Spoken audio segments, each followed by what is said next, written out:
Bismillahirrahmanirrahim. Assalamualaikum warahmatullahi wabarakatuh.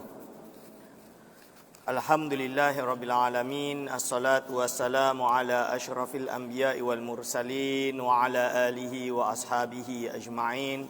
Wala haula wala quwwata illa billahil aliyil azim. Allahumma la sahla illa ma ja'altahu sahla wa anta taj'alu hazana wa shi'ta sahla. Rabbi shrah li sadri wa yassir li amri wahlul 'uqdatam min lisani yafqahu qawli, amma ba'du. Kepada yang terhormat Imam Besar Masjid Negeri Sarawak yang saya kasihi, kepada segenap asatizah, para alim ulama, para imam, para masyayikh, wabil khusus kepada segenap hadirin wal hadirat hafizakumullah. Kita baca dulu kitab ni, kita khatamkan dulu, and then saya jawab semua soalan ini insya-Allah. Okey, hafal Allah. Okey, insya-Allah khair. Yang ni dah habis, khalas. Bismillahirrahmanirrahim. Qala mu'allif rahimahullah wa nafa'ana bihi wa bi ulumihi amin. Bismillahirrahmanirrahim. Alhamdulillahi rabbil alamin. Alhamdulillah, segala puji bagi Allah. Empat perkara lillahi dimiliki oleh Allah Rabbil alamin, yang menguasai atau Tuhan sekalian alam. Wassalatu wassalamu, salawat dan salam dicurahkan ala sayyidina, kepada penghulu kita, Muhammadin Nabi Muhammad, khatamin nabiyyina, penutup sekalian nabi, wa imamil mursalin, dan imam pada segala utusan. I'lam, sesungguhnya ketahuilah annahu, sesungguhnya wajib bahwasanya wajib ala kulli mukallafin, atas sekalian mukallaf, an ya'rifa ma yajibu fi haqqi maulana jalla wa azza, iaitu untuk mengetahui apa yang wajib bagi hak Allah Subhanahu wa taala jalla wa azza. Jadi ulama Maghribi, ulama Morocco pun selalu dia daripada azza wa jalla dia jadi jalla wa azza, sama je. Makna dia sama, jalla wa azza, antara depankan ataf maktuf tu kita depankan dan tidak, itu sahaja. Intinya dalam bab ini, pertama dia nak bagi tahu kat kita kena tahu sesungguhnya wajib bagi sekalian mukallaf. Jadi yang ada di sini saya yakin semuanya mukallaf, kecuali yang bawa anak kecil tu bab lain lah. Yang ada kat sini semuanya insya-Allah mukallaf. Mukallaf tu siapa kita dah tahulah, balighnya, yang cukup akalnya, dia ni sama ada umur, sama ada dan lain-lain, dan sampai kepadanya dakwah kenabian. Kalau yang tak sampai kepadanya dakwah kenabian, tidak mendapat kriteria mukallaf lagi. Kerana sabda Nabi, kerana firman Allah SWT, tidak kami mengazab sebuah kaum sampailah diutus atasnya Rasul. Okey. Lalu apa yang wajib? Wajib secara taklifi bagi dia adalah untuk mengetahui apa yang wajib. Apa yang wajib? Wajib di sini adalah wajib akli. Itu nama dia. Nanti kita akan syarahkan wajib akli tersebut. Pada hak Allah Subhanahu wa taala, wa ma yastahilu, apa yang mustahil, wa ma yajuzu, dan apa yang harus. Wa kadza yajibu alaihi ay ya'rifa misla dzalika fi haqqir rusuli alaihi musallatu wassalam. Begitu juga wajib atasnya untuk mengetahui seperti yang disebutkan tadi bagi hak para rasul, alaihi musallatu wassalam. Hadirin wal hadirat hafizakumullah. Ini yang wajib. Jadi wajib tahu sifat wajib, mustahil dan harus bagi Allah dan bagi para rasul. Aqsamul hukmil akli. Okey, hakikat wajib. Wa haqiqatul wajibi ma la, di sini ditulis yutasawwaru fil akli adamuhu. Tapi yang lebih afsah, lebih fasih. Bukan salah, tapi afsah. Afsah tu maksud dia fasih. Adalah ma la yatasawwaru fil aqli adamuhu. Yatasawwaru, bukan yutasawwaru. Maksud lebih afsah sebab apa? Sebab dia tidak ada takalluf, tidak terlalu memberatkan di dalam memberi makna. apa yang tidak dapat digambarkan atau tidak dapat bergambarkan pada akal, tidak adanya perkara tersebut. Kalau kat sini pengertian wajib pada akal ialah perkara yang tidak mungkin tiada pada akal. Kurang.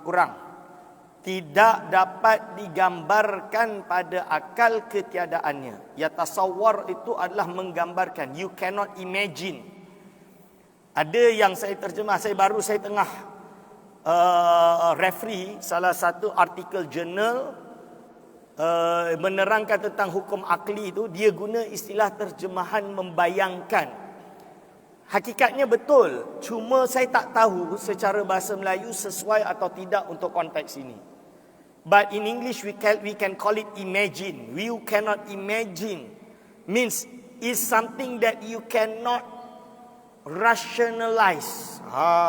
Itu bahasa yang lebih tepat. Ya tasawwaru fil akli itu you cannot rationalize. Tasawwur dalam akal. Ini sesuatu yang tidak dapat dirasionalkan pada akal, ketiadaannya. Means kena ada.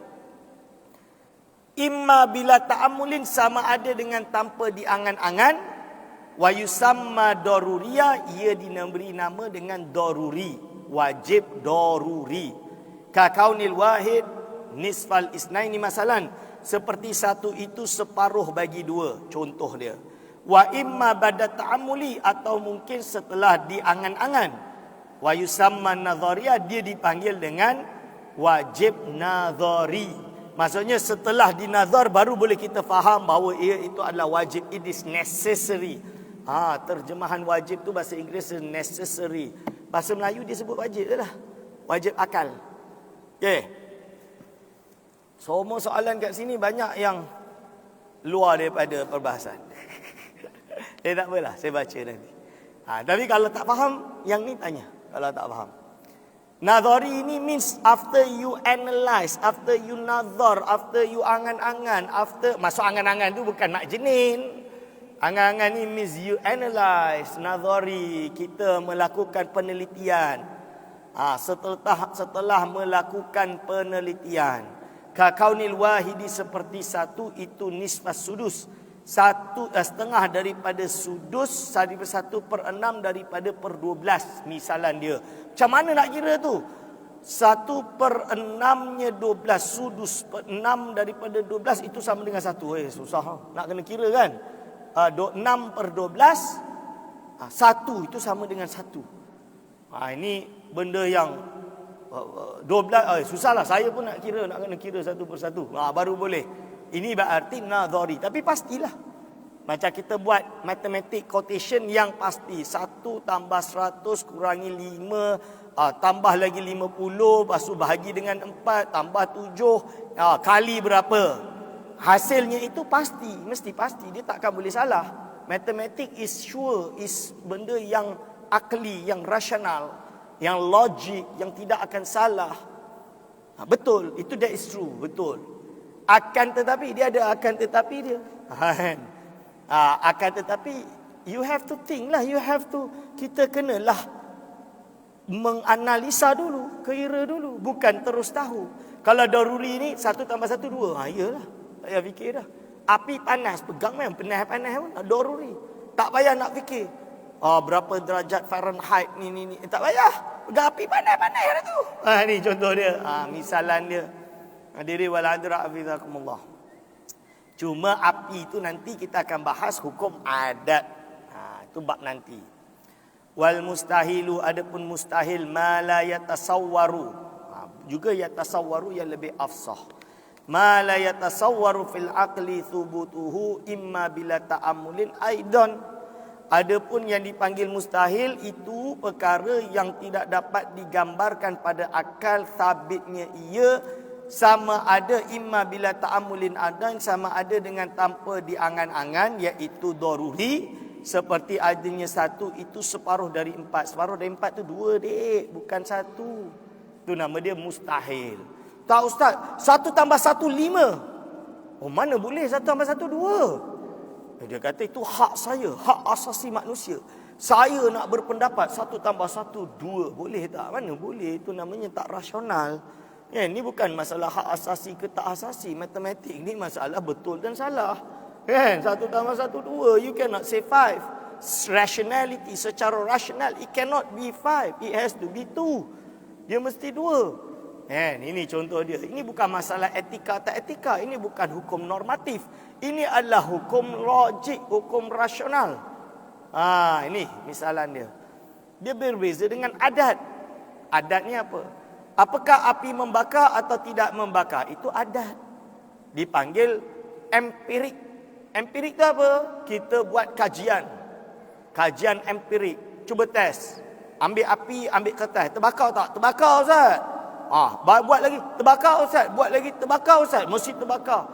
Boleh tak kita buat kesimpulan secara rasional? Yang namanya api, kalau kena kertas, mesti terbakar. Takkan tak boleh tak terbakar? Tak boleh. Sebab kita tengok, mana ada kita nampak api yang membakar. Kerana yang kita nampak, api sentuh kertas. Yang membakar hakikatnya Allah Subhanahu Wa Taala. Betul? Itu namanya hukum adat. Ini dipanggil empirik. Bukti dia, ada orang jalan atas api tak terbakar. Ini hadirin wal hadirat hafizakumullah. Nabi Ibrahim masuk dalam api tak terbakar. Itu Nabi Ibrahim. Entah nak kiaskan Nabi Ibrahim. Entah nak cakap lah yang entah ni dah jadi Nabi dah. Itu fallacy. Itu fallacy. Orang yang buat kias macam tu hujah dia fallacy. Orang macam ni tendang awal-awal. Tak kisahlah apa dia ada PhD tak ada PhD. Kalau dia buat macam tu fallacy. We are discussing on what? Empirik. Benda yang empirik, hukum adat nama dia. Hukum adat ini di dalam ahli sunnah wal jamaah, ia boleh tidak terjadi. Nabi atau tak Nabi. Kerana perkara yang mencari adat berlaku juga pada selain Nabi. Contohnya, Sayyidina Umar bin Khattab. Sayyidina Umar bukan Nabi. Sayyidina Umar ni sahabat Nabi. Ketika perang di Nashwat ke mana tu, yang daerah Parsi, dia Sayyidina Umar duduk di Madinah. Riwayat Imam Bukhari dalam sahihnya. Di mana Sayyidina Umar nampak Sariyah berada di bawah lereng bukit. Belakang bukit itu ada tentera Parsi nak naik bukit. Sayyidina Umar kasyaf, nampak. Dia jerit, Al-Jabal Sariyah, Al-Jabal Sariyah. Ni contoh dia. Sariyah ni duduk dekat Parsi dengar. Ni zaman tu tak ada Skype, tak ada telefon, tak ada satelit, tak ada apa. Sariyah dengar, dia terus jaga, dia terus naik ke atas bukit. Selamat dan menang peperangan tersebut. It is a big thing. Sayyidina Umar punya karamah, kita panggil karamah. Ini mencari-cari adat nama dia. Mencari-cari adat. Kerana dia berlaku kepada siapa? Kepada Sayyidina Umar. Sayyidina Umar ni siapa? Para sahabat. Salah satu khulafaur rasyidin. Ulama yang hebat. Bukan ulama yang hebat, sahabat yang hebat. Mubasyaruna bil jannah. Kita kata ni karamah. So, apa kita nak kata pelik? Tak masuk akal. Tak betul kalau kata tak masuk akal. Namanya mencari-cari adat. Boleh terjadi. Kenapa tak boleh tak terjadi? Kan? Buktinya berlaku pada Sayyidina Umar. Boleh tak saya nak kata? Contoh dia kan. Kalau ada perang ni, kenapa tak keluarkan Sayyidina Umar? Kenapa berlaku perkara tersebut ketika Sayyidina Umar perang waktu Parsi? Kenapa tak ketika masuk Damaskus? Kenapa tak ketika pergi ke Mesir? Kenapa tak kepada jihad-jihad yang lain ke Byzantium? Kematian berapa banyak sahabat? Boleh tak saya kata Sayyidina Abu Bakar dengan Umar mana yang lebih tinggi? Abu Bakar atau Umar? Abu Bakar. Betul. Sayyidina Umar kan kata, kalau ditimbang iman aku dengan Abu Bakar, la ghalaba. Iman Sayyidina Abu Bakar ni lebih tebal daripada iman aku. Tapi kenapa waktu perang zaman Sayyidina Abu Bakar berapa banyak qurra wafat, syahid. Qurra, ahli qurra ni orang yang hafal Quran, 40 lebih meninggal dalam syahid tersebut. Kenapa Sayyidina Abu Bakar tak buat benda yang sama dengan Sayyidina Umar? Mana boleh Ustaz? Itu tergantung Allah jadi-jadilah, tak jadilah. Itu adalah anugerah yang Allah bagi kepada dia. Betul tu jawapan dia. So we cannot judge, tuan-tuan. Pada hari ini keluar golongan dia tolak karamah. Kan? Kalau benda tu berlaku kepada orang yang soleh, tak pernah tinggal solat, ibadahnya baik, berlaku kepadanya perkara yang mencari adat, tiba-tiba dia kata ini cerita dongeng lah, cerita fiction lah, cerita apa. Tak boleh lah macam tu. You know, you don't know whether it happened or not. So bila you tak tahu, you tak boleh judge. Hadirin wal hadirat abidakumullah. Yang penting karamah itu wujud dan sabit disebut, bukan dari satu kitab. Imam Sakhawi 2 jilid tebal bahas karamat. Tabaqat Syafi'i, Tabaqat Sufiyah. Imam Subki 7 jilid cerita tentang karamah. 7 jilid tuan-tuan. Ni Imam Asfahani 2 jilid tebal cerita tentang karamah, para ulama punya karamah. So kita tak boleh nak nafikan. Cuma kita tahu segala perkara mencari adat, kalau berlaku kepada orang yang soleh, nama dia karamah. Kalau berlaku kepada orang yang macam David Copperfield tu, kita panggil istidraj. Kan? Kalau kita tolak perkara ni, tunggu akhir zaman datang Dajjal. Dajjal nanti mencari adat dia bukan biasa tuan-tuan. Matahari itu kat tangan kanan dia, bulan tu tangan kiri dia tuan-tuan. Depan mata tuan-tuan tu nanti. Bukan cerita-cerita dah. Dah bukan, ini dah masuk Al Jazeera, CNN, BBC, semua masuk orang dia pegang macam ni.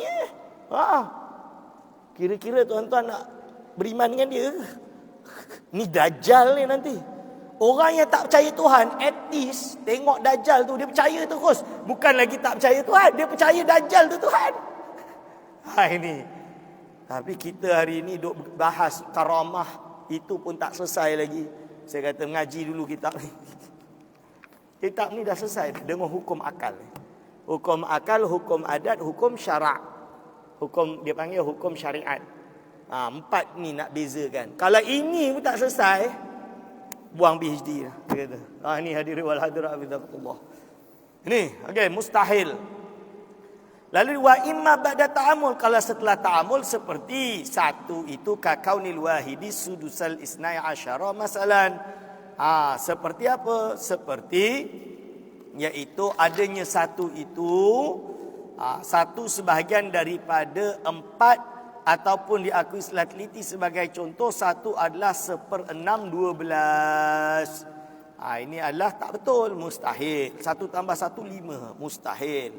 Wal jaizu, benda yang harus, ma yasihu fil aqli thubutuhu wa nafyuhu imma bila ta'amulin ka kaunil jismi abyadha mathalan wa imma ba'da ta'amuli ka tamannil insanil mauta mathalan. Benda yang jaiz adalah perkara yang sah de akal, ia boleh terjadi, boleh tak terjadi. Sama ada tanpa difikirkan, seperti adanya jisim itu putih. Yang namanya jisim ni putih, boleh jadi putih, boleh jadi hijau, boleh tak putih. Kenapa tak boleh putih? Kalau Allah nak jadi bukan putih, putih lah. Kalau nak dicat tak putih lah. Ini namanya harus. Ada yang juga harus setelah difikir-fikir, seperti harapan manusia untuk mati misalnya dia. Seperti pengharapan seorang manusia terhadap kematian. Boleh terjadi tak bagi dia tu nak berharap mati? Kenapa tak boleh? Maksud dia bukan hukum hakam halal ke haram, bukan. Kita nak bahas benda tu boleh terjadi tak? Kan? Duk fikir-fikir dia hidup, nak harap dia mati. Kalau benda tu jadi matilah dia, betul? Ini contoh dia. Saya berharaplah fulan tu mati. Ya, kalau dia fikir-fikir lama-lama, kalau dia boleh mati, memang dia boleh mati. Tapi of course lah, hakikatnya mati dan tidak tu terserah Allah. Tapi benda tu boleh terjadi, kenapa tak boleh terjadi? Ini dia hadirin wal hadirat hafizakumullah. Okey, itu adalah hukum akli. Ni mabahas ilahiyah. Panjang. Saya terangkan yang mana belum saya baca sahaja. Fa idza arafta hadza, kalau engkau dah mengetahui perkara ini, fa'lam, maka ketahuilah annahu, sesungguhnya wajib. Sesungguhnya, nya tu domir sya'an. Fa in annahu, sesungguhnya domir sya'an. Tumir Sya'an ni sikit untuk yang belajar Nahu, yang baju-baju putih ni, yang belajar pondok baju hitam ni kena pandai Nahu Sorof. Kalau dekat negeri Sarawak ni, kalau nak jadi cetak banyak ulama, korang ni tip-top Nahu Sorof, insya-Allah khair. Tapi kalau Nahu Sorof lemah, susah. Tak boleh nak lahirkan ulama. Wa nahu aula awalan ayyulama idzil kalamu dunahu la yufhama. Pegang baik tu.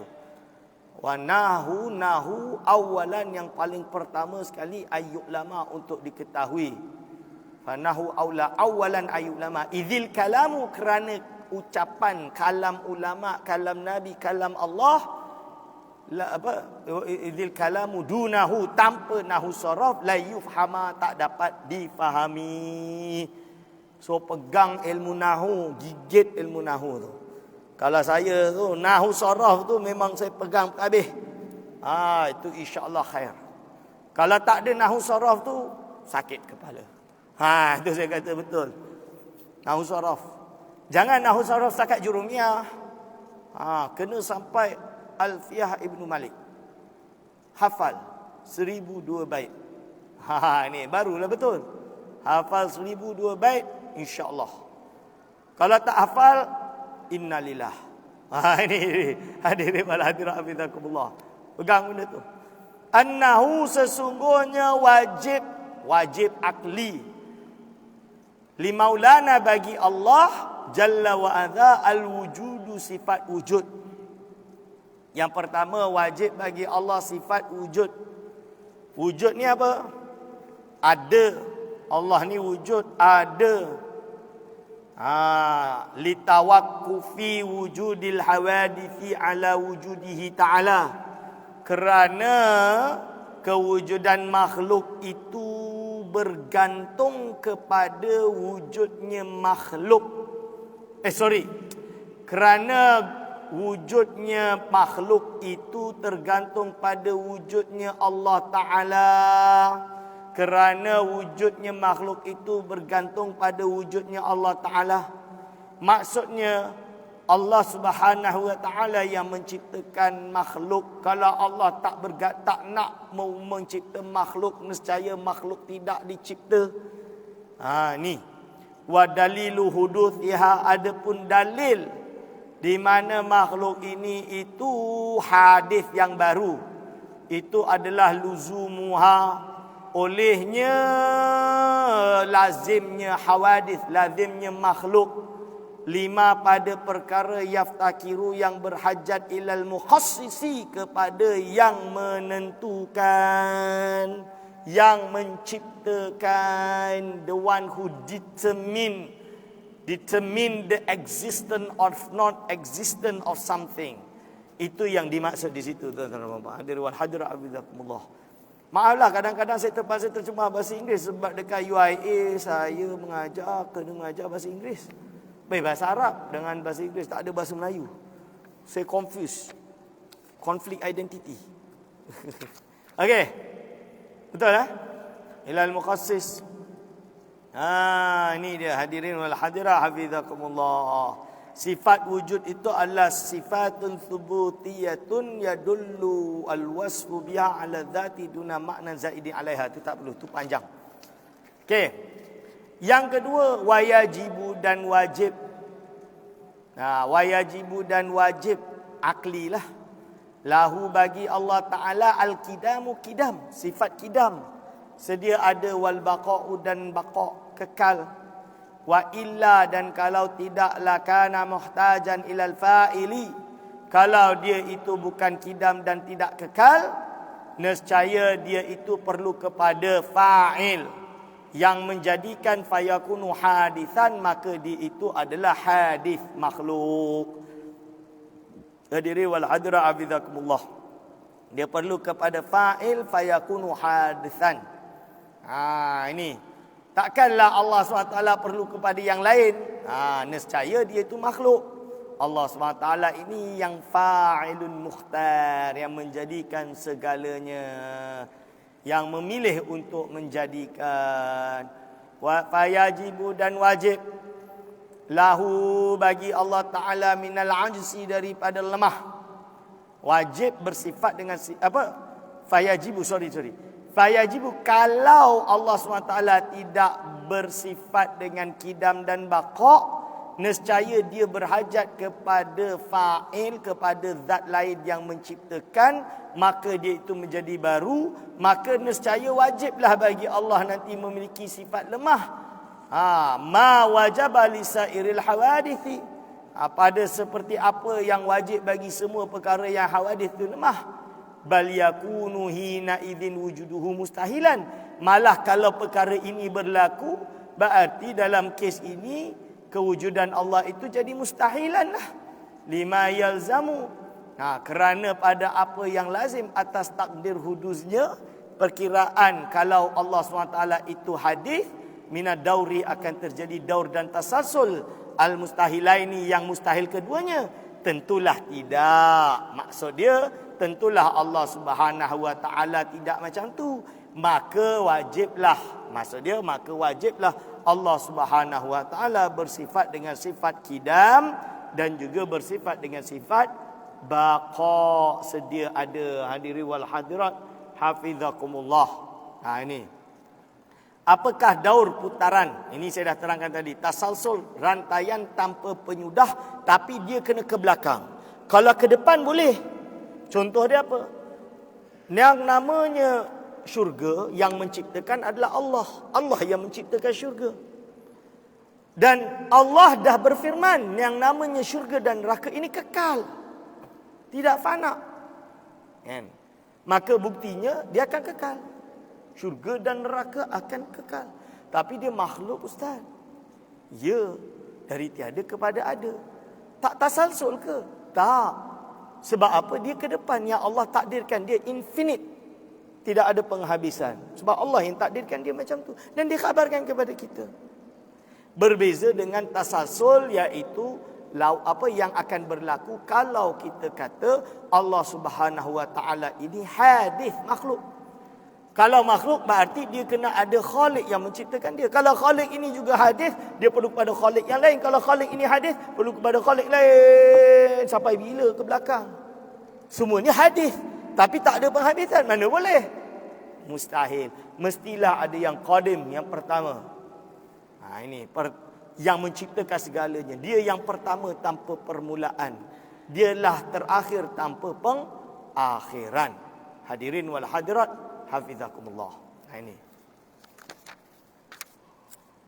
Lalu seterusnya, tuan-tuan dan puan-puan, hadirin wal hadirat hafizakumullah. Tu dia bagi contoh daur dan tasalsul. Contoh daur, contoh tasalsul. Tawakufu syai'i ala syai'in. Ni tak sempat saya nak syarahkan ni. Kalau saya syarah kan ni sepatutnya 4 jam baru khatam. Sebenarnya terus terang, saya ingat 3 kitab ni habis awal.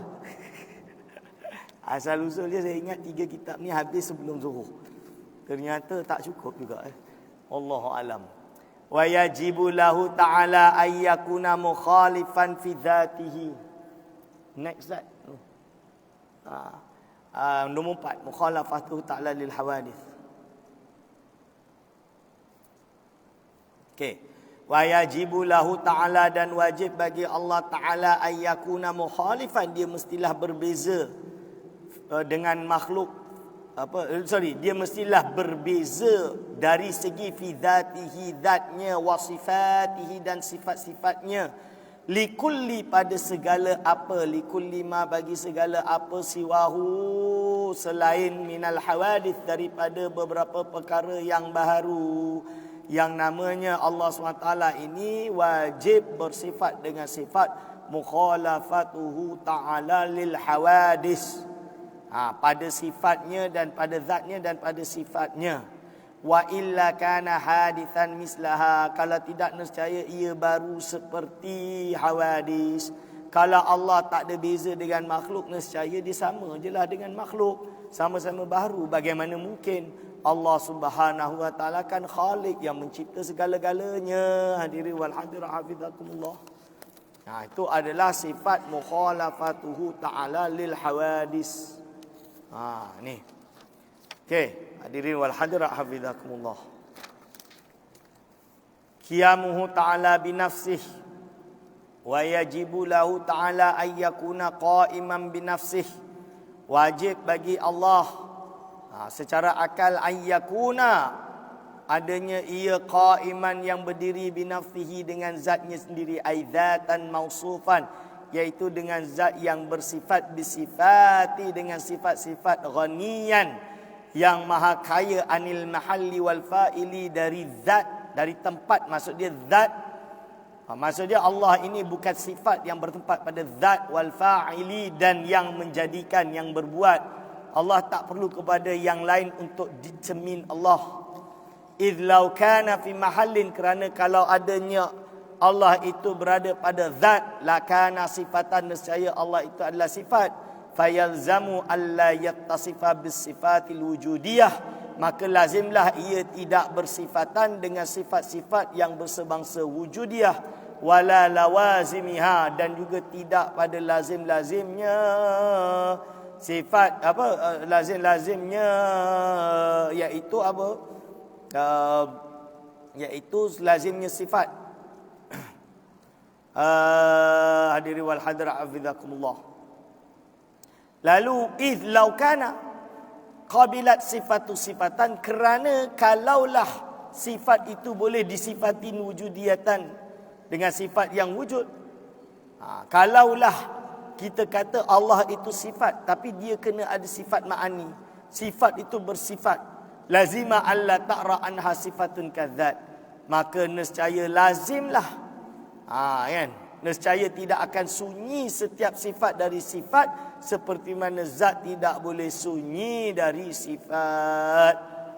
Bagaimana mungkin? Wa dzalika yastalzimu at-tasalsula, dan ini akan membawa kepada tasalsul yang mustahil, dan wa dukhula ma la nihayata lahu fil wujud, dan wujudnya perkara yang tidak ada had, yang tidak ada had, walau kana muhtajan, dan walaupun, dan jika ia memerlukan kepada pencipta, muhtajan ilal fa'ili, yang lain dah kana hadithan, nescaya sudah pasti ia baru, wa huwa muhalun, dan perkara ini adalah mustahil. Ini adalah sifat qaiman binafsih. Qaiman binafsih itu nak terangkan bahawa Allah SWT ini la yaftakiru ila zat, tidak berhajat kepada zat, kerana dia adalah zat, dia bukan sifat. Sifat yang berhajat kepada zat, dan juga dia tidak berhajat kepada mukhassis, atau bahasa lain dalam kitab ini adalah fa'il. Kerana apa? Kerana fa'il atau mukhassis, dia dicermin yang lain. Takkan Allah SWT dalam hal ini dia itu terpaku pada yang lain. Hadirin wal hadirat hafizakumullah. Soalan, ingat suruh berhenti. 2.31 dah. Ini dia, insya-Allah. Wahdaniyah, wa yajibu lahu ta'ala al-wahdaniyah. Wajib bagi Allah Ta'ala bersifat dengan sifat wahdaniyah. Esa ay la mithla lahu fi dhatihi wa la sifatin min sifatihi. Iaitu wahdaniyah ni apa? Esa, iaitu tidak ada yang sama padanya pada zatnya, tidak ada yang sama dengan padanya pada sifatnya, daripada sifat-sifat Allah. Maksudnya tidak ada makhluk yang sifatnya sama dengan Allah. Maksud sama ni bukan sama-sama wujud, tapi dari segi apa? Wujud dia itu sama dengan Allah, qadim. Tak ada. Allah ada sifat kudrah, makhluk ada sifat kudrah, tapi beza kudrah makhluk ini dari tiada kepada ada. Kudrah Allah ini sedia ada. Ni kan, kena tahu beza tersebut.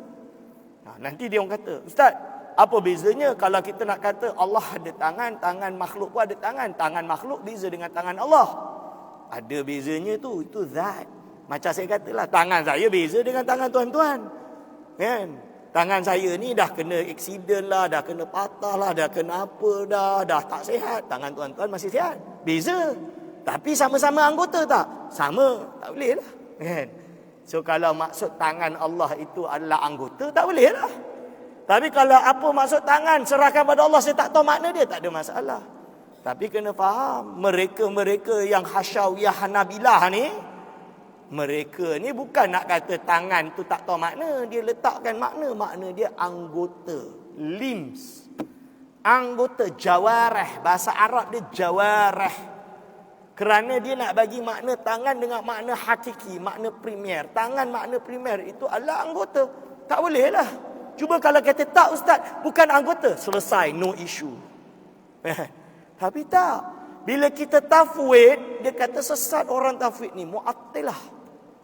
Orang tafwid ni mu'attilah dia kata. Mu'attilah ni apa? Macam Jahmiyah. Jahmiyah ni dia kata Tuhan tak ada sifat.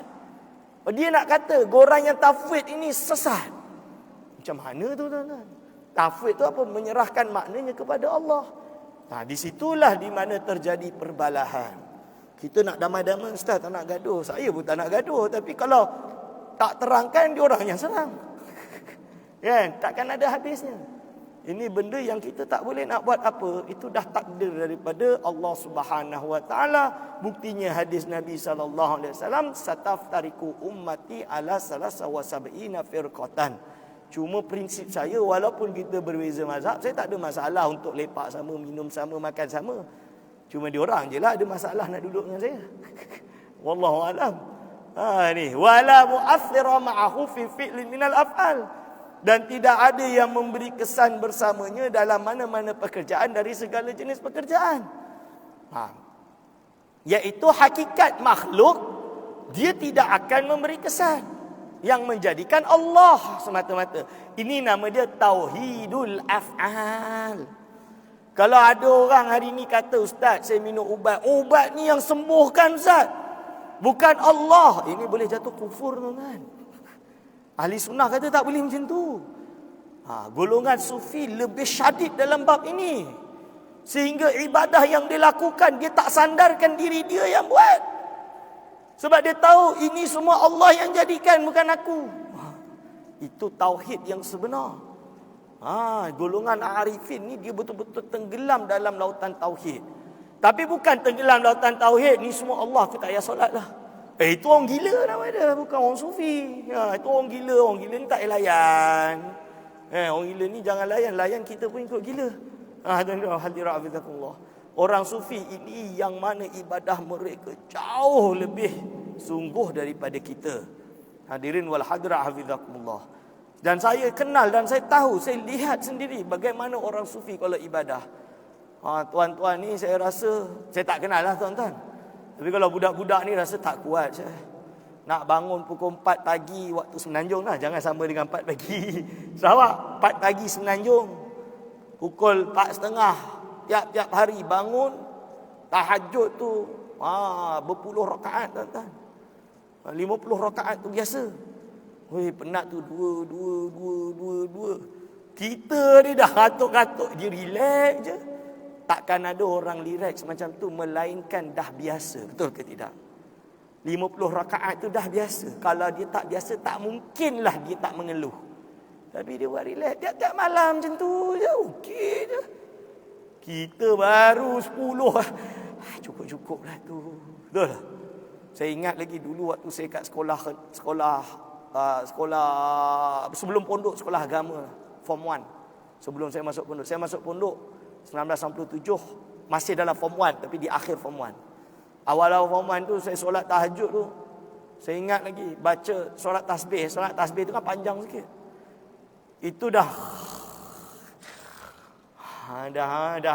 tak boleh. Dah susah dah.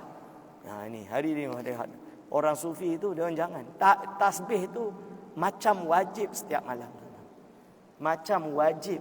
Kalau koma nak mengaku sufi tapi tasbih pun tak nak buat, itu bukan sufi namanya. Itu dia hadirin wal hadirat. Ini idh law kana ma'ahu mithlun aw mu'athirun, kerana kalau ada bersama Allah sama persamaan atau yang memberi kesan, lama kana wajibal wujud, nescaya dia bukanlah wajibal wujud lihtiyajihi, kerana mestilah Allah SWT itu berhajat pada ketika itu, hina idzin ila man yukhassisuhu, iaitu zat yang mendefinkan, yang menentukan, bima yamtazu, yang menyebabkan ia berbeza dengannya, amma yumathiluhu, dengan apa yang sama dengannya, umuman au khususan, secara umum ataupun secara khusus. Wa dzalika yastalzimu hudutha, akan melazimkan sifat baharu, wal ajza, dan lemah bagi Allah. Ajza dalam alat apa? An kulli mumkinin, dari segala perkara yang mungkin. Tentulah tidak berarti Allah Subhanahu wa taala mestilah bersifat esa. Kena khatam cepat ni, dah nak pukul 3 dah, soalan belum jawab. Ada penutup pula tu katanya. Saya pun tak tahu apa nak buat penutup ni. Okey.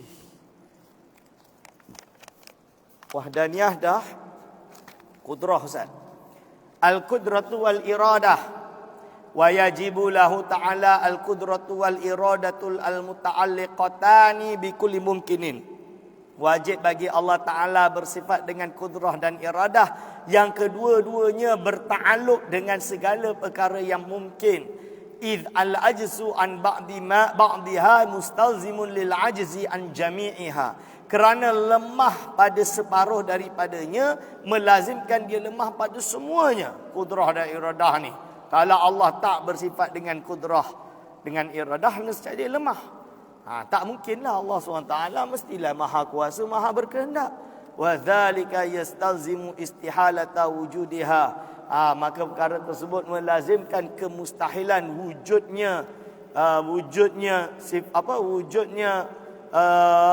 kudrah dan iradah tadi, litawaku fi kulli hadithin fi wujudihi wa idamihi ala iktidari fa'ilihi, yaitu semua perkara yang baru ini tergantung kepada kewujudan Allah, dan olehnya Allah nak mewujudkannya atau meniadakannya sesuai dengan apa ketentuan yang menjadikannya, iaitu Allah SWT. Wa fi takhsisihi ala iradihi, dan mendefinkan, menentukan sesuai atas iradahnya.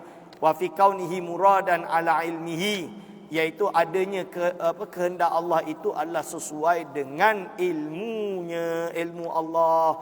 Ini nak bahas ta'aluk nanti. Ta'aluk. Ta'aluk ni panjang sikit, ta'aluk ni. Tak sempat kot ta'aluk. Saya kalau kat UIA terangkan ta'aluk 2 minggu. Di UIA ni ta'aluk RQUD, kalau kuliah Usuluddin, Department Usuluddin yang belajar akidah atau Usuluddin dengan saya ada bahas ta'aluk. Dia perlu kepada waktu yang lama. Ta'aluk. Wa yajibu lahu ta'ala al-ilmu, sifat ilmu, al-muta'alliku, yang berta'aluk, bergantung, berkaitan. Ta'aluk tu macam inilah. Dengan adanya ini, mestilah ada iaitu. Contoh dia, Allah Maha mengetahui. Mestilah apa yang diketahui oleh Allah, kan? Allah mengetahui segala sesuatu. Sama ada yang mungkin, yang hadis atau yang qadim, kan? Yang wajib, yang harus atau yang mustahil. Allah Maha mengetahui. Kuasa Allah berkaitan dengan apa? Kuasa Allah berkaitan dengan segala perkara yang mungkin. Kuasa Allah berkaitan dengan segala perkara yang mungkin. Betul tak? Segala perkara yang mungkin. Mungkin ini apa? Alam, utusnya Nabi, harus dilihat di akhirat dan lain-lain. Wajib dan mustahil tak berkaitan. Maksudnya kuasa Allah berkaitan dengan apa? Berkaitan dengan perkara mungkin sahaja, bukan perkara wajibat, bukan perkara mustahilat. Contoh dia. Hadirin wal hadirat hafizakumullah. Tu. Wa yajibu lahu ta'ala al-ilmu al-muta'alliqu. Wajib bagi Allah Ta'ala al-ilmu, sifat ilmu. Al-muta'alliqu, yang berkaitan bikulli wajib, dengan segala perkara yang wajib. Wa jaizin, dan perkara yang harus. Wa mustahilin, dan perkara yang mustahil. Li'annal ikhtisasa, kerana ikhtisas menentukan, bil ba'di, dengan sebahagian, yastalzimu, nescaya akan melazimkan al-hudutha, sifat hadis. Liftiqaris sifatihi na'idhin, kerana berhajatnya sifat ketika ini ilal fa'ili, kepada fa'il. wa huduthuha, adapun hadisnya baharunya sifat tersebut akan yastalzimu melazimkan hudutha mausufiha, baharunya mausufnya sifat tersebut, listihalati ta'arrihi, kerana mustahilnya, iaitu apa? Kerana mustahilnya ia tidak bersifat dengannya atau lawannya. Okey, lalu as-sama' wal basar dan kalam wajib bagi, wa yajibu lahu ta'ala as-sam'u wal basaru al-muta'alliqani bi jami'il mawjudat wal kalamu al-munazzah 'anil harfi was sauti wa taqdimi wa ta'khiri wal qulli wal ba'di wa tajdidi was sukuti al-muta'alliqu bima yata'allaqu bihi al-ilmu wa dalilu hadhihi salasah asy-syar'u. Wajib bagi Allah Ta'ala juga, iaitu apa? Sifat sama' dan basar, maha mendengar, maha melihat, yang kedua-duanya berkaitan, bertakluk dengan segala perkara yang wujud. Wal kalamu, dan sifat kalam. Jadi untuk masa depan dah tahu dah, kalau daurah dia kena yang besar ke kecil. Kalau besar kita syarahkan, kecil ikut. Kecil kita syarahkan, nanti besar tak sempat. Betul? Next time dia kena besar ke kecil, dia tak boleh kecil ke besar. Saya dah lupa, lama tak daurah ni. Dulu daurah ni dengan isi. Isi. Tapi isi dari kecil ke besar, sebab ada sebab dia lah. Cerita dia panjang. Wal kalamu, ada pun sifat kalam, al-munazzahu, yang disucikan, anil harfi, daripada huruf dan suara. Ini perbezaan ahli sunnah dengan hasyawiyatul Hanabilah. Kerana Hanabilah dia beriktikad bahawa kalam Allah mesti bersuara dan berhuruf. Kita kata mana boleh kalam Allah qadim, mana boleh bersuara berhuruf. Ini perbezaan dia, hadirin wal hadirat hafizakumullah. Al-munazzahu 'anil harfi was sauti wa taqdimi wa ta'khiri, awal dan akhir, wal kulli wal ba'di, banyak atau separuh, tajdid baru, wasukuti diam, al muta'alliqu, yang berkaitan dengan bima yata'allaqu bihi al ilmu, yang bertakluk dengan segala sifat ilmu. Wa dalilu hadhihi salasati asyar'u, dalil tiga perkara ini adalah syarak. Sebab apa? Kalau kita pakai dalil akli, dia akan jadi macam ni. Kenapa Allah bersifat dengan sifat kalam, sama' dan basar? Kerana kalau Allah tak bersifat tiga sifat tersebut, nescaya Allah cacat. Kalau Allah cacat, bagaimana? Sedangkan Allah mesti sempurna, kan? Itu dalil akli dia. Nanti orang akan katalah, kalau Allah tak bersifat dengan sifat anggota, berarti Allah cacat. Semacam manusia. Manusia tak ada anggota, cacat lah. Akhirnya tak balance, nampak? Jadi ulama' kata qiyasus syahid ala ghaib itu tak dipakai, atau dalil dia lemah, kita pakai dalil syarak dalam bab itu. Setelah mensabitkan wujudnya Allah, sifat-sifat qadim dan lain-lain, salbiyah, qudrah, iradah semua, maka tiga sifat yang akhir ini baru ditetapkan dengan dalil syarak. 246 dah. Kereta api ni. Wa yajibu lahu ta'ala al-hayatu, dan wajib bagi Allah SWT bersifat dengan sifat hidup, listihalati wujudi sifati sabiqati biduniha, kerana mustahillah ada semua sifat-sifat yang kita sebut tadi, melainkan kalau Allah SWT itu mestilah ia hidup. Kalau Allah tak bersifat dengan sifat hidup, bagaimana dia maha mengetahui, bagaimana dia maha kuasa, bagaimana dia maha beriradah, bagaimana dia maha dan lain-lain lah, maha mendengar, maha melihat. Jadi mestilah Allah SWT itu hidup. Lalu sifat mustahil. Wa ammal mustahilu fi haqqihi ta'ala fa kullu ma yunafi hadhihi sifatil wajibat.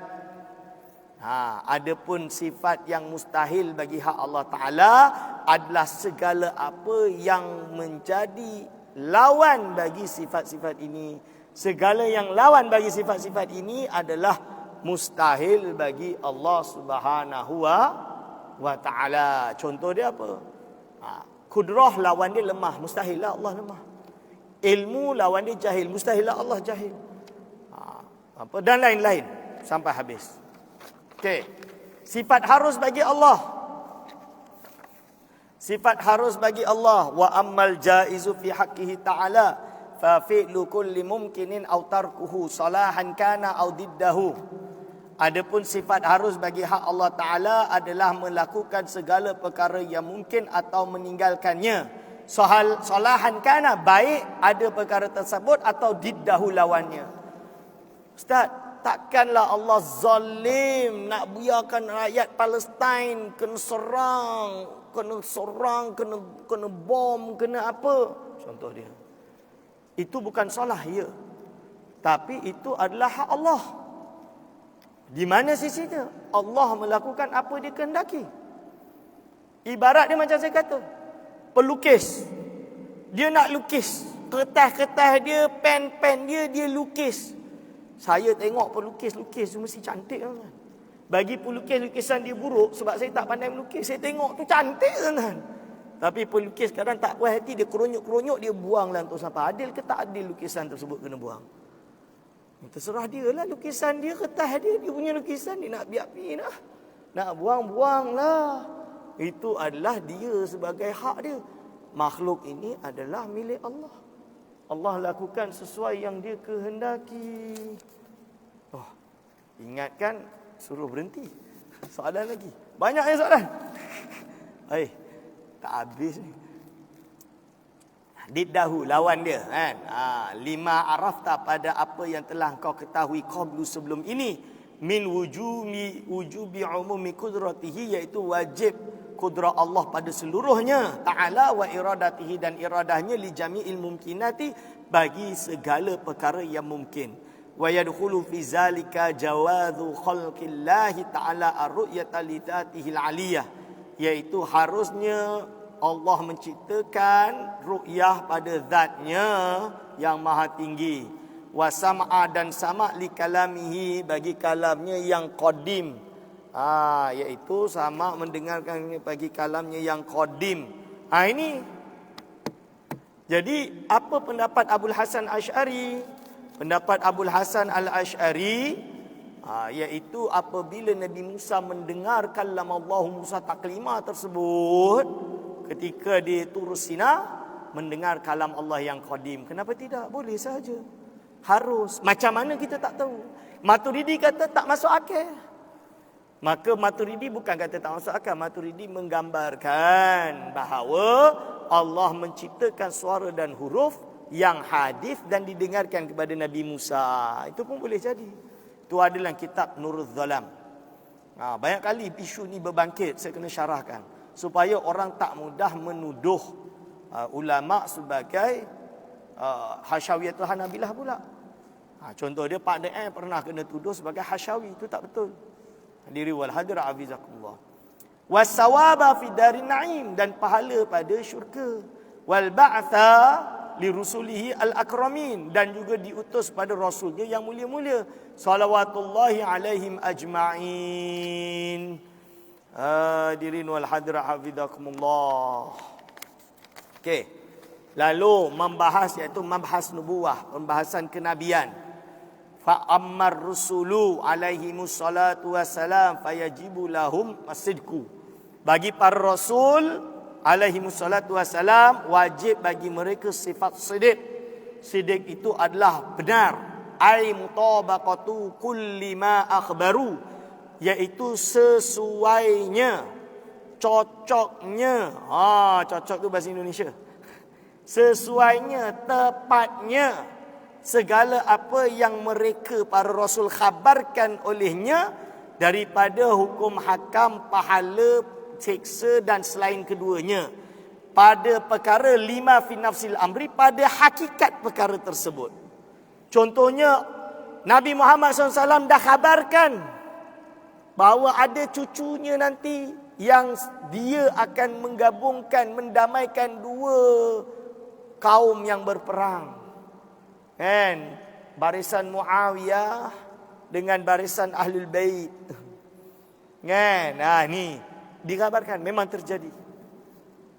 Itu dan lain-lain. Ini benarlah. Bukan hanya yang akan datang, hakikatnya. Syurga, neraka, memang betul kita beriman ada syurga dan neraka. Okey. Wa ghairihi ma lima fi nafsil amri li anna Allah ta'ala qad saddaqahum Kerana Allah SWT membenarkan mereka bima tanazzala minal mu'jizati, dengan apa yang turun daripada mukjizat, allati khassahumullahu, yang mana Allah Subhanahu wa taala telah tentukan dengannya, bertempat atau sesuai dengan seolah-olah firman Allah, iaitu sadaqa abdi fi kulli ma yuballighu anni, benarlah hamba-Ku pada segala yang telah sampai daripadaku. Itu membuktikan, mukjizat itu menunjukkan bahawa apa yang mereka bawa itu benar. Sifat amanah, tajibu lahumul amanah, wajib bagi para rasul bersifat dengan sifat amanah.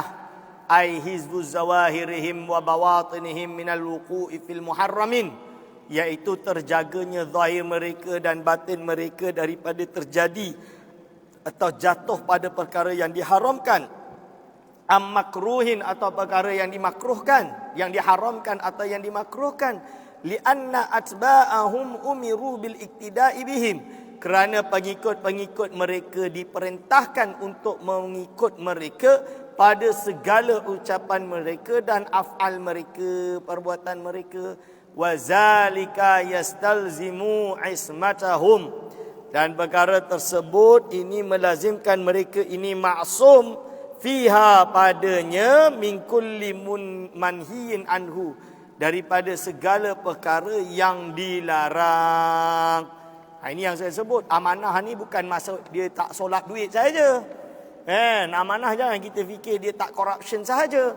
Amanah maksudnya dia menjauhi segala perkara yang dilarang oleh Allah Subhanahu wa taala. Dia tidak melakukan walaupun benda itu makruh, hatta khilaful aula, lebih-lebih lagi yang haram. Ini dijauhkan. Hadirin wal hadirat hafizakumullah. Tabligh, wa yajibu lahum aidan annahum ballahu kullama amara maula subhanahu bitablighihi. Wajib bagi mereka lagi, mereka semua itu menyampaikan segala apa yang mereka diperintahkan oleh Allah SWT untuk disampaikan. Berarti ada tak yang Allah SWT mungkin tak perintahkan untuk mereka sampaikan? Ada kemungkinan, cuma kita tak tahu. Sebab itulah ulama Asy'ariyah membezakan antara Rasul dengan Nabi. Walaupun ada sebahagian mereka tidak bezakan. Ini benda khilaf, tak perlu tasyaddud. Siapa yang bezakan ini termasuk keluar dari ahli sunnah, tak boleh. Siapa yang membezakan ini, dia ni perlu ditahzir pun tak boleh. Ini benda khilaf. Khilaf muktabar di dalam Asy'ariyah. Tapi golongan Ahbash dia tasyaddud bab ni. Sebab dia ada kitab tahzir orang yang membezakan antara Nabi dan Rasul. Hanya sebab tok guru mereka membezakan. Saya kata tak boleh lah macam tu. Okey. Walam yatruku syai'an minhu la nisyanan wala amdan, dan mereka para rasul tidak meninggalkan sesuatu pun daripadanya tidak kerana lupa dan tidak kerana sengaja. Kalau tidak kerana lupa, kerana telah yang dijelaskan pada sifat amanah. Kalau tidak kerana sengaja, kerana telah disebutkan pada sifat amanah. Kalau dia tidak akan meninggalkan kerana lupa, kerana ini telah menjadi ijma' kepada mereka. Wallahu alam. Sekarang apakah kaitannya tiga sifat ini? Dan nak khatam dah.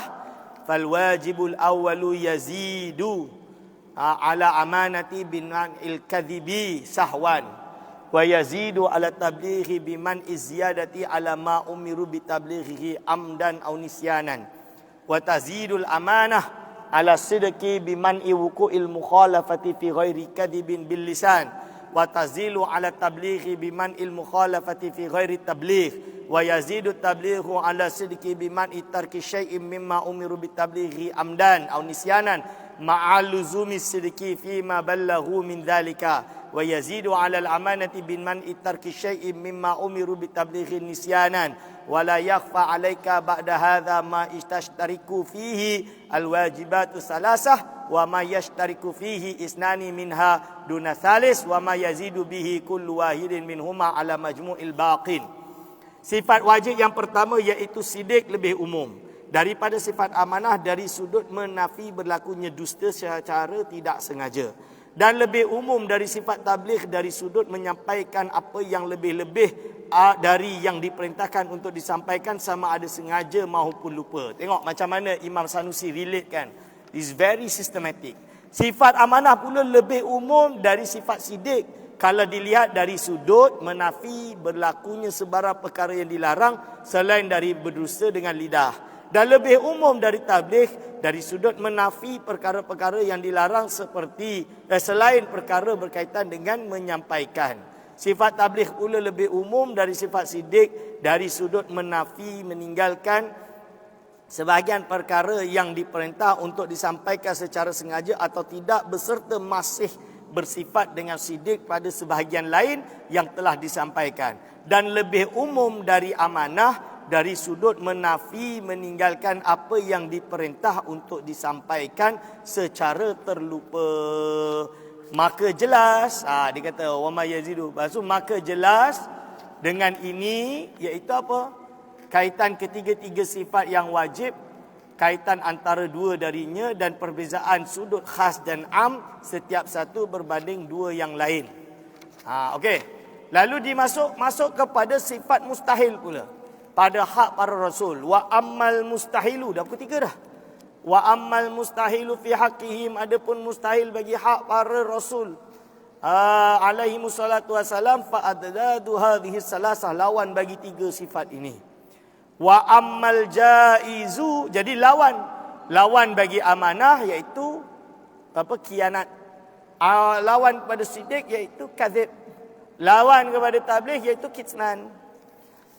Sifat harus pula wa ammal jaizu fi haqqihim, adapun sifat harus bagi hak para rasul alaihi wassalatu wassalam, fal a'radul basyariyah, adalah sifat manusiawi. Kita panggil sifat manusiawi. Allati la tunafi uluwa rutbatihim, yang tidak akan menafikan ketinggian derajat mereka. Kal maradi, seperti sakit, wa nahwihi, dan sesamanya, bidalili musyahadati dzalika fihim, dengan dalil kita saksikan perkara tersebut berlaku kepada para rasul. Wa fittisafihim, dan olehnya mereka ini bersifat biha, dengannya sifat manusiawi tadi, fawaidu la takhfa, iaitu berbagai faedah yang amat jelas, seperti menunjukkan kebesaran pahala yang mereka dapat. Walaupun mereka nabi, mereka juga sakit macam kita, ujian yang ditimpa dan lain-lain. Wa bihadza ta'rifu anna kullama awhama fi haqqihim aw haqqil malaikati naqsan minal kitabi aw sunnati wajaba ta'wiluhu. Dan dengan ini segala apa yang engkau tahu, bahawa segala apa yang ada ayat atau ada yang memberi kefahaman waham pada hak para nabi dan rasul atau malaikat, menunjukkan erti kekurangan daripada Al-Quran ataupun sunnah, ini wajib kita takwil. Contoh dia apa? Wa asa Adamu rabbah faghawa. Kan? Yang mana Nabi Adam tu kononnya melakukan maksiat. Ini katanya tak boleh. Ini dia bukan dalam erti melakukan seperti itu. Ini adalah suatu kesalahan yang bukan berupa dosa, akan tetapi kerana dia Nabi, dia jadi syadid. Ni padahal makan buah saja, tapi kerana dia Nabi, dia akan jadi syadid. Sebab dia itu adalah Nabi, bukan berarti dia melakukan perkara maksiat. Ni kena faham kan? Tapi kenapa Allah guna perkara asa? Asa itu ditakwil. Ini contoh lain, kisah Nabi Ayub memiliki leprosy kan? Itu ditakwil. Bukan ditakwil, itu Israiliyat. Kerana tidak ada satu nas pun yang menyatakan Nabi Ayub itu kena. Yang jelas Nabi Ayub mengalami sakit yang sangat. Ulama kata sakit itu antara kulit dengan daging. Tak nampak. Ila yunafir, tidak membuat orang lari daripadanya, tapi dia rasa sakit. Ujian bagi dirinya. Kan? Tapi orang lain tak larilah sebab tengok biasa. Kalau dia leprosy, dia tak boleh jadi Nabi. Sebab Nabi ni nak bagi wahyu. Kan? Dia nak bagikan wahyu, nak sampaikan wahyu. Tapi sebab leprosy, siapa nak dekat? Ni hadirin wal hadra afizakumullah. Itu. So kena ditakwil. wa afdaluhum sayyiduna wa maulana Muhammadun sallallahu alaihi wasallam wa ala alihi adada ma dzakarahu dzakiruna wa ghafala an zikrihil ghafilun wa radhiyallahu ta'ala an ashabi rasulillahi ajma'in wa salamun ala jami'il anbiya'i wal mursalin walhamdulillahi rabbil alamin. Ini adalah selawat Imam Syafi'i rahimahullah. Dah selesai, barakallahu fikum. Kitab ni sepatutnya dia pergi cetak. Cantiklah patutnya terbit. Nanti saya bagi tahu Ustaz Hairul Nizam. Okey. Tinggal berapa minit je boleh baca ni? Saya baca dari bawah dulu lah. Baru adil. Bagaimana kita dapat melihat Allah SWT di syurga sedangkan syurga itu tempat? Kita melihat dengan penglihatan yang hakiki. Macam mana kita lihat tu tanpa kaif? Apakah melazimkan muqabalah? Tak. Seperti halnya Nabi Musa alaihissalam mendengar kalam Allah yang qadim menurut Asy'ariyah. Bukan tak suara dan huruf, tidak, kalam Allah yang qadim, tanpa suara tanpa huruf. Bagaimana? Tak boleh dibayangkan. Boleh tak kita takwil dia hanya melihat dengan maksud lebih tambah ilmu, ziyadatul ilmi? Bukan. Bukan macam tu. Asy'ariyah melihat dengan sebenarnya. Wujuhu yawma idzin nadhirah ila rabbiha nadhirah. Adapun yang dikatakan pendapat Imam Ghazali dalam Iqtisad kata ziyadatul ilmi. Baca betul-betul bahasa Arab dia. Pelan-pelan baca. Ulama lain baca sama faham dengan saya faham. Dia tengah membahas tentang perbahasan dan mengrot golongan Mu'tazilah. Cuba baca betul-betul. Dan saya tahu mungkin kemungkinan orang yang membaca itu tidak baca hati-hati. Nak baca kitab ni, turas ni kena baca pelan, slowly. Hadirin wal hadirat hafizakumullah. Cuba baca. Sebab saya baca, saya faham justru dalam kitab itu menetapkan Allah melihat dengan penglihatan. Bukan Allah melihat. Kita melihat Allah di akhirat kelak dengan penglihatan yang sebenar. Dengan lihat. Cuma yang tidak melazimkan muqabalah. Itu. Kena faham bab ni. Dan ini pendapat. Bukan nak kata, walah pakai kitab kecil boleh lah. Pakailah kitab besar. Saya pakai kitab besar lah. Iqtisad sendiri. Baca kitab Iqtisad. Dan saya ada pendapat ulama yang mensyarahkan kitab Iqtisad, dia syarahkan maksud tersebut. Pun ada, boleh tengok. Syekh Al-Bakri, dia ada syarahkan perkara ini. Dan saya rujuk dengan Dr. Khalid Zari, guru saya di Morocco. Dia pun faham macam saya faham. Macam mana boleh orang boleh faham lain? Wallahu alam. Betulkah kalau kita sebut tiada Tuhan selain Allah, itu kurang tepat? Tapi yang tepat ialah tiada Tuhan yang layak disembah selain Allah. Bukan kurang tepat, tepat. Cuma umumlah. La ilaha illallah, tiada Tuhan selain Allah. Betul, tepat. Tapi itu umum. Kalau nak tafsir lebih dakik, la ma'buda bihaqqin illallah. Tidak ada Tuhan yang berhak disembah melainkan Allah. Kena betulkan statement tersebut. Bukan kurang tepat, bukan. Tapi tepat, cuma itu tafsiran kalam yang umum. Tak salah, tepat 100%. Umum, cuma la ma'budan bihaqqin, dia lebih spesifik. Sebab dalam di kalangan sufi dia ada 3 derajat. La ma'buda bihaqqin illallah, la maqsuda bihaqqin illallah, la mawjuda bihaqqin illallah. Itu 3 derajat di kalangan golongan sufi. Boleh rujuk dalam Imam Syekh Abdul Samad Al-Falimbani dalam kitab-kitab dia. Bagaimana seseorang boleh bermimpi bertemu Allah sedangkan mimpi itu terkait dalam ruang dan tempat? Ulama membahas apakah harus bermimpi bertemu Allah. Menurut riwayat yang disepakati kebanyakan, bukan ijma' tapi kebanyakan ulama, hatta Imam Ahmad bin Hanbal diriwayatkan 1000 kali bermimpi Allah Subhanahu wa taala. Ini membahas tentang mimpi. Bagaimana boleh Allah ciptakan sesuatu untuk dimimpikan? Macam tu. Hakikatnya dia kena iman. Apa yang dia nampak itu bukanlah Allah seperti itu. Dia kena buat macam tu. Faham tuan-tuan? Macam contoh dia. Jadi Al-Imam Abu Yazid Al-Bustami, sufi yang hebat, Dia pernah dalam satu riwayat, diriwayatkan oleh Imam Junaid, diriwayatkan oleh Imam At-Tusi, Abu Siraj At-Tusi, dalam kitab Al-Luma'. Boleh buka kitab tersebut. Saya bagi reference terus, senang. Dah tak payah nak tutup-tutup dah. Kita bagi terus reference. Dia sebut, Allah berkata kepadaku. Ini kan. Qala Rabbi. Kan? Tak, dia macam berdialog dengan Allah secara langsung. Ini macam mana? Iaitu dia berbentuk ilham yang diberikan kepada Abu Yazid Al-Bustami dengan cara Allah ciptakan. Faham? Tapi dia itikadlah hakikatnya Allah kalamnya yang qadim, tidak bersuara dan tidak berhuruf. Tapi itu ilham yang digambarkan kepada Abu Yazid Al-Bustami. Apa isi dia buka sendirilah baca. Itu saya tak nak bahas lah. Bukan perbahasan dia sekarang. Okey, wallahu alam. Laju-laju je. Assalamualaikum Ustaz, saya student PLD perempuan. Maaf, saya tak tahu apa tu PLD. Soalan yang ingin saya sampaikan kepada Ustaz. Kenapa kita perlu selawat atas Nabi Muhammad SAW sedangkan Nabi Adam dahulu yang diwujudkan? Juga hanya satu kesalahan yang ada pada Nabi Adam, tetapi Nabi Muhammad yang menjadi kasih Allah SWT bukan Nabi Adam. Okey, pertama, bukanlah Nabi Muhammad menjadi Nabi yang lebih afdal kerana kesalahan Nabi Adam. Itu kita kena itikad dulu. Tapi Nabi Muhammad SAW itu adalah makhluk yang terbaik adalah kerana adalah ilmu Allah, iradah Allah, kudrah Allah. Itu kena faham. Secara qadim, Allah dah tahu secara qadim, azali bahawa Nabi Muhammad ini makhluk yang paling dicintai.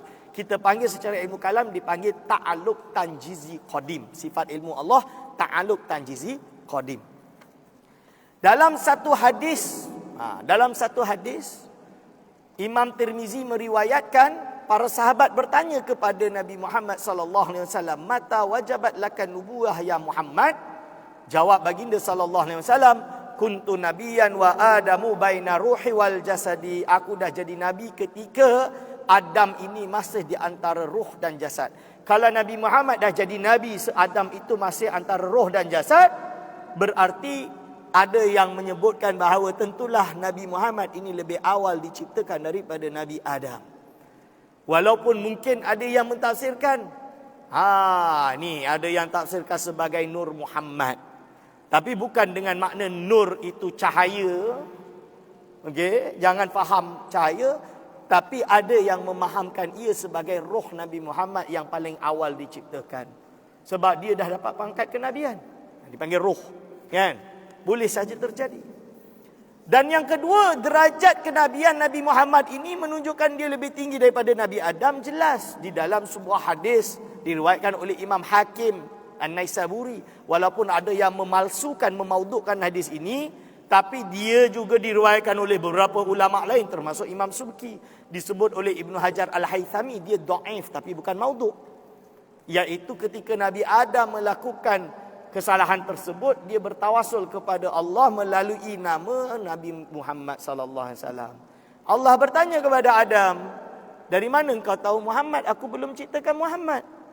Dia kata, "Ketika engkau meniupkan roh padaku, aku melihat di tiang-tiang langit dua nama, iaitu namamu sebelahnya Muhammad. Tentulah dia makhlukmu yang engkau cintai." Lepas tu Allah SWT berfirman, iaitu laulahu lama khalaqtuka ya Adam. Kalau bukan kerananya aku tidak akan menciptakan engkau wahai Adam.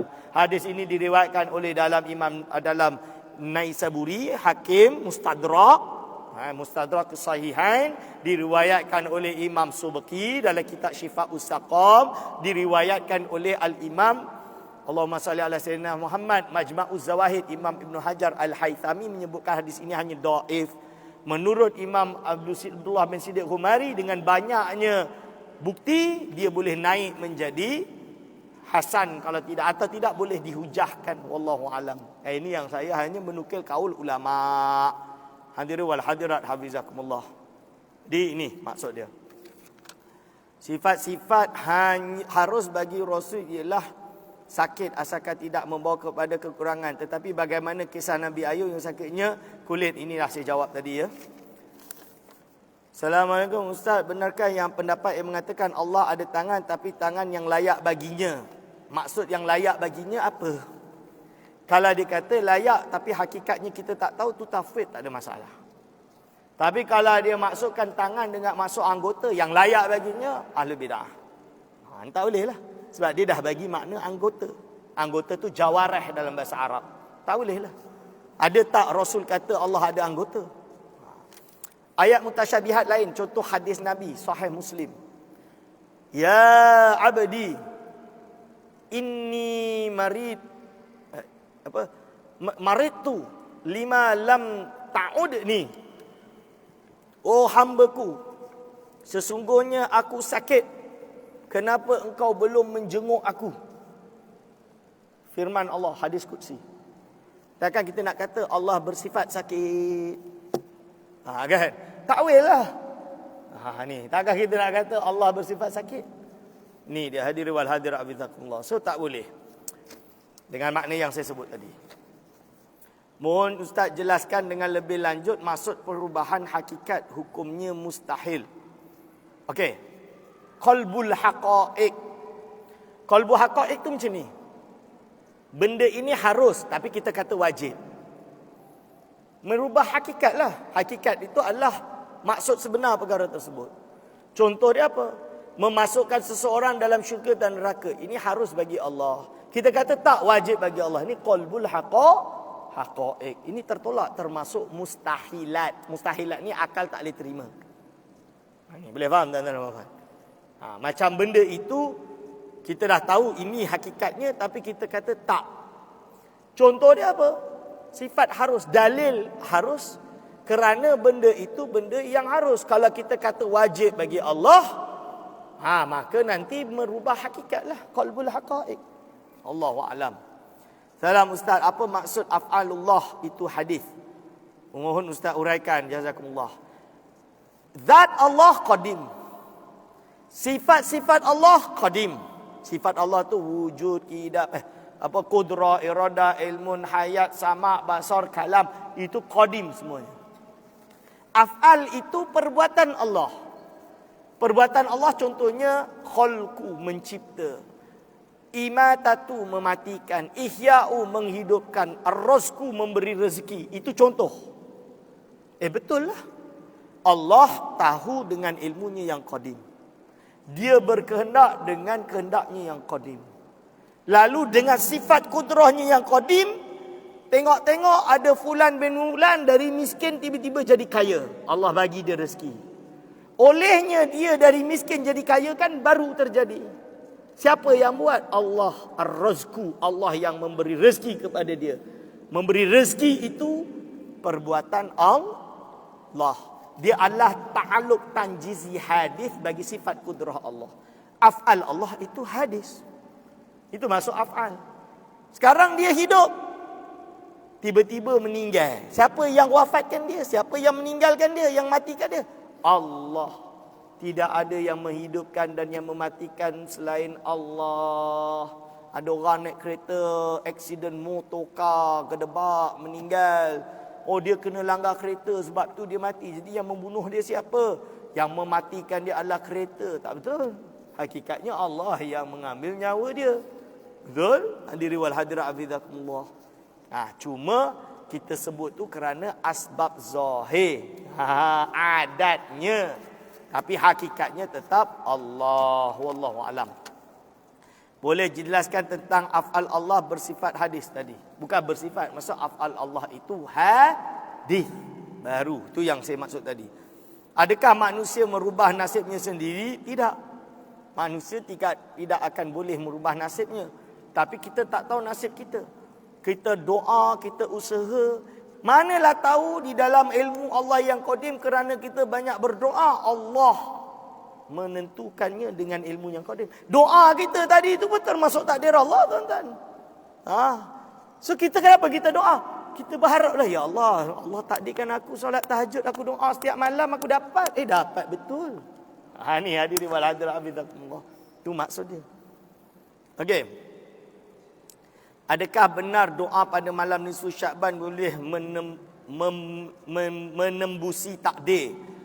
Ada yang kata takdir boleh direset pada malam tersebut. Bukan macam tu.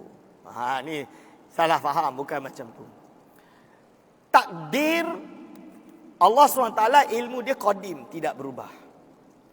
Cuma Allah Subhanahu Wa Taala menciptakan Lauh dan Mahfuz. Lauh Mahfuz dan Qalam, betul? Tablet, Lauh Mahfuz, Qalam itu adalah makhluk Allah, bukan Tuhan ya, makhluk Allah. Allah mentakdirkan Lauh Mahfuz menulis segala takdir yang akan berlaku. Dengan kita berdoa, siapa tahu takdir Allah, Lauh Mahfuz menulis A. Dalam ilmu Allah yang qadim, pada malam itu fulan bin fulan dia betul ikhlas berdoa, dan memang betul-betul dia berikhlas berdoa, Allah mentakdirkan bahawa apa yang tercatat di Lauh Mahfuz tersebut berubah sesuai dengan ilmu Allah yang qadim tadi. Ini itu yang dimaksudkan. Kalau itu tak ada masalah. Ini dibahas oleh Ibnu Kamal Al-Basha, disebut oleh banyak ulama tentang perbahasan takdir. Ini ada kitab-kitab dia banyak. Dalam kitab Syarah Syuruhat Jawharut Tauhid pun ada. Kita buat tu sebab apa? Sebab banyak nas riwayat menunjukkan bahawa malam nisfu Syaban ini adalah malam afdal. Salafus salih, bukan hari ini, bukan ulama buat hari ini, bukan ulama buat 300-400 lepas. Salafus salih di bumi Syam melakukannya. Kata nak ikut ulama salafus salih, bab nisfu Syaban tak nak ikut pula. Ni saya kata, bab nisfu Syaban tak nak ikut. Dibid'ahkanlah kita buat nisfu Syaban. So kita solat nisfu Syaban, bukan solat sunat nisfu Syaban, solat pada malam nisfu Syaban. Solat hajat, solat tasbih, solat, semua jenis solat. Yang sunat kita buat, kita hidupkan. Solat sunat mutlak kita buat. Dengan harapan Allah SWT mengkabulkan doa kita. Kita nak yang baik-baik sahaja. Itu maksud dia. Hadirin wal hadirat bismillah. Dah ada asar, ada dalil, ada amalan para salafus soleh. Okey? Dan juga ditetapkan oleh para ulama yang datang setelahnya membahas perkara ini. Apa lagi yang kita nak? Kan? Jangan mudah bid'ahkan benda ini. So lalu disebut apakah pendirian Ahli Sunnah Jamaah tentang pilihan manusia dan ketetapan Allah. Ini yang saya sebut tadi. Okey, hadirin wal hadirat hafizakumullah insya-Allah. Salam doktor, apa maksud usul dan furu' akidah? Usul akidah Allah Esa satu. Itu usul. Usul akidah di kalangan ahli sunnah dengan bukan ahli sunnah. Maksud ahli sunnah, bukan ahli sunnah terkeluar sebab usul ini dilawan. Melihat Allah di akhirat. Itu usul, bukan furu' akidah. Melihat Allah di akhirat adalah harus. Dengan mata, kepala, ya. Macam mana? Bila kaif. Ini adalah usul akidah. Hadirin wal hadirat hafizakumullah. Furu' akidah. Apakah boleh melihat Allah di dunia bagi Nabi Muhammad SAW ketika melakukan Isra' wal Mi'raj? Itu furu' akidah. Sebab apa? Ada khilaf antara Sayyidatuna Aisyah dengan Ibnu Abbas. Ibnu Abbas kata Nabi Muhammad SAW melihat Allah di Sidral Muntaha. Macam mana bila kaif? Kalau menurut Sayyidatuna Aisyah, tidak. Furu' akidah, furu' akidah. Sifat maknawiyah, furu' akidah. Ini tolong bagi tahu kalau nak azan. Lalu apakah rukun syahadah? Saya tak faham rukun syahadah. Rukun syahadah berarti asyhadu an la ilaha illallah, asyhadu anna Muhammadar Rasulullah. Ada khilaf apakah kena lafaz tersebut. Itu ada khilaf. Tak semestinya lafaz tersebut. Tapi bukan maksud solat ke apa, bukan. Ini maksud dia syahadah untuk syahadah tersebut masuk Islam misalnya. Itu dibahas dalam syarah kitab Ummul Barahin Tali'ul Bushra. Khilaf. Ada yang kata bila dia sebut alhamdulillah, la ilaha illallah, contoh dia kul huwallahu ahad, pasu Allahumma salli ala sayyidina Muhammad, itu sudah jadi tanda kepada syahadah. Itu ada yang berpendapat macam tu. Apakah Tuhan Yahudi? Iktikad mereka Tuhan itu Esa. Apakah Tuhan Yahudi? Saya tak faham soalan ini, tapi ya, ahlul kitab mereka menyembah Allah juga. Cuma of course mereka melakukan tahrif, distorasi di dalam kefahaman siapa Allah. Bahkan di kalangan Yahudi menyebut nama Allah tu tak boleh. Mereka menyucikan Allah sampai menyebut nama Allah pun tak boleh. Yahweh tu mereka tak boleh sebut sebab mereka terlalu kotor. Tapi ada di kalangan Yahudi juga sampai menganakkan Allah. Contoh dia Uzairun ibnullah. Indal Yahud qalatil Yahud Uzairun ibnullah, kan, dalam Quran. Dia kata Uzair itu adalah anak Allah. Ezra, Uzair itu Ezra. Itu adalah perbahasan dalam agama Yahudi. Jelas mereka juga muharrif, yang mentahrifkan agama Allah. Walaupun hakikatnya mereka menyembah Tuhan yang sama, tapi mereka salah di dalam pengertian Allah tersebut. Macam Kristian lah. Sebab tu kita panggil mereka Ahlul Kitab. Kufur lah tapi. Hadirin wal hadirat abizakumullah. Assalamualaikum Ustaz, boleh terangkan apa itu tarekat dan kaitannya dengan akidah? Jazakumullahu khairan. Okey. Tarekat itu adalah mazhab di dalam tasawuf. Kalau dalam akidah, kita ada, akidah ni kan i'tiqad, iman. Saya dah sebut pada awal. Iman itu adalah akidah. Betul? Okay. Kalau dalam akidah pun ada mazhab-mazhab dia. Abu Hasan Al-Ash'ari, Abu Mansur Maturidi, Ja'far At-Tahawi, golongan Mu'tazilah. Mu'tazilah ada banyak mazhab dia. Syiah ada banyak mazhab dia, kan? Itu dalam akidah.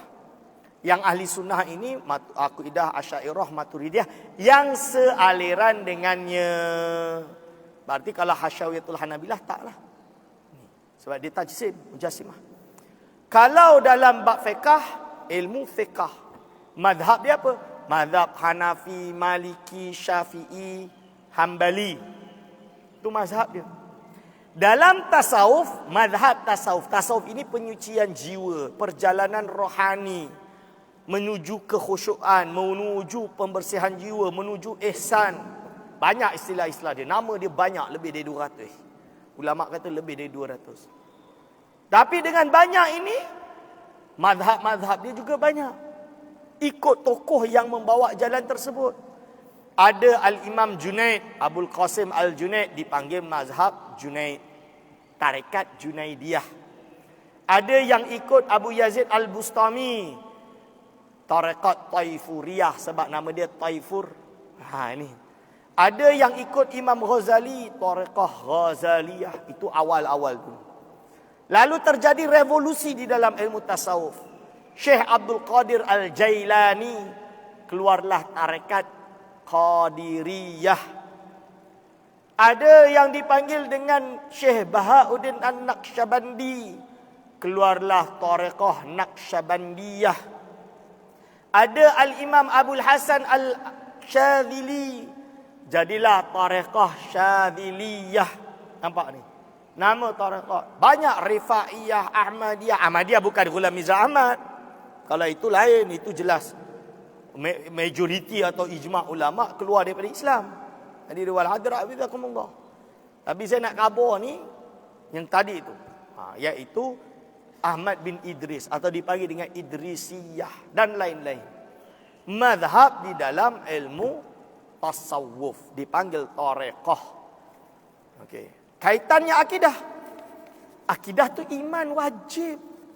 Tak kisahlah entah tarikat Syadzili ke Naqsyabandi ke, entah tarikat Rifai ke, entah tarikat Ahmad bin Idris ke, tarikat Tijani ke, apa ke, tak kisahlah tarikat yang mana. Perbezaan tarikat ini akidah tetap akidah Asy'ariyah, Maturidiyah, Ahli Sunnah wal Jamaah. Bukalah kitab mereka. Kadang orang bincang tarikat tak buka kitab mereka. Kitab yang sebenarlah, kan, bukan kitab yang main-main. Hadirin wal hadirat hafizakumullah. Itu masuk tarekat, kaitan dengan akidah. Akidah tak berubah. Seperti yang dinukilkan di dalam kitab, kalam Allah tidak berhuruf. Boleh Dr. jelaskan bagaimana dalam surah Yasin pada ayat kun fayakun. Maksud dia apa? Idza arada syai'an ayyakula lahu kun fayakun. Iaitu kalau Allah nak benda tersebut terjadi, tanpa perlu sebut kun fayakun, secepat kun fayakun, lebih cepat dari kun fayakun pun benda tu boleh wujud. Itu maksud dia. Bukan yang Allah kena sebut kun fayakun baru terjadi, bukan. Itu adalah majaz, perumpamaan baik daripada Allah nak menunjukkan kalau benda tu betul-betul nak terjadi. Secepat kun fayakun tu pun lebih jauh, lebih cepat dari itu pun boleh terjadi, boleh wujud. Itu.